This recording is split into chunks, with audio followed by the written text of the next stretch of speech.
নমস্কার, কেমন আছো সবাই? আমি চলে এসেছি আবার একটা ভিডিও নিয়ে। অনেক দিন শান্তিনিকেতনের গোয়ালপাড়া যাওয়া হয়নি, তাই ভাবলাম আজকে ছুটির দিনটা গোয়ালপাড়াতেই যাই। যেমন ভাবা তেমন কাজ। চললাম এখন গোয়ালপাড়ার উদ্দেশ্যে। কোপাই নদীটা চিনির দেখা হয়নি, এই ফাঁকে তার কোপাই নদীর সঙ্গে দেখাটাও হয়ে যাবে। আগে প্রায় আসতো, এখন আর আসাই হয় না। এসে দেখি বেশ ভালোই লোক এসেছে, সঙ্গে অনেক দোকানপাটও বসেছে। আমাদের প্রি ওয়েডিং ফটোশ্যুটের কিছুটা অংশ এখানেই শ্যুট করা হয়েছিল।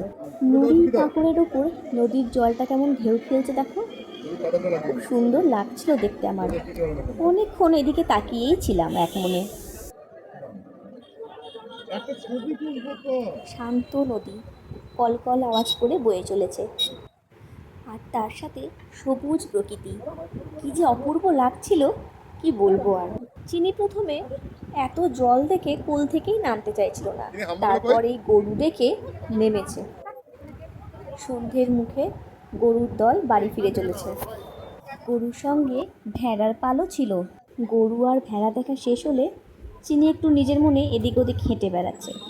আমার না খুব ভালো লাগে প্রকৃতির মাঝে বাচ্চাদের বড় হতে দেখলে। এখনকার বাচ্চারা আর প্রকৃতির কাছাকাছি তেমন আসতেই পারে না। আমরা যেমন ছোটোবেলায় আম কাঁঠালের গাছে চেপে চেপেই দিন কেটে যেত। খেলা বলতে ছিল দাদাদের সাথে ক্রিকেট, না হয় ফুটবল, লুকোচুরি, এইসব। এখনকার বাচ্চারা শুধু ইনডোর গেমেই ব্যস্ত থাকে। তাই আমি মাঝে মাঝে সুযোগ পেলেই চলে যাই চিনিকে নিয়ে কাছাকাছি একটু আধটু ঘুরতে। খেলুক না একটু নিজের মনে, মাটি জল কাদা এইসব নিয়ে। এই যে চিনিকে একটা নতুন মজার খেলা শিখিয়ে দিয়েছি, নুড়ি তুলে তুলে নদীর জলে ছুঁড়ে মারা। দেখো কেমন নিজেই করছে। তোমাদের বলছিলাম না এখানে আমাদের প্রি ওয়েডিং ফটোশ্যুট হয়েছিল, এখানে তো কিছুটা হয়েছিল আর বাকিটা হয়েছিল তালতোড়ে। একদিন সেই জায়গাটাও তোমাদের ঘুরিয়ে নিয়ে আসবো। আর বেশিক্ষণ চিনিকে নিয়ে থাকা যাবে না, চিনির খাবার সময় হয়ে আসছে, তাই এবার বাড়ি ফিরতেই হবে। চিনির ভিডিওগুলো তোমাদের কেমন লাগে কমেন্টে জানিও। আর তার সাথে তোমরা কে কোথা থেকে ভিডিওগুলো দেখছো সেটাও জানাতে ভুলো না। দেখা হচ্ছে খুব তাড়াতাড়ি অন্য একটা ভিডিওতে, ততক্ষণের জন্য টাটা।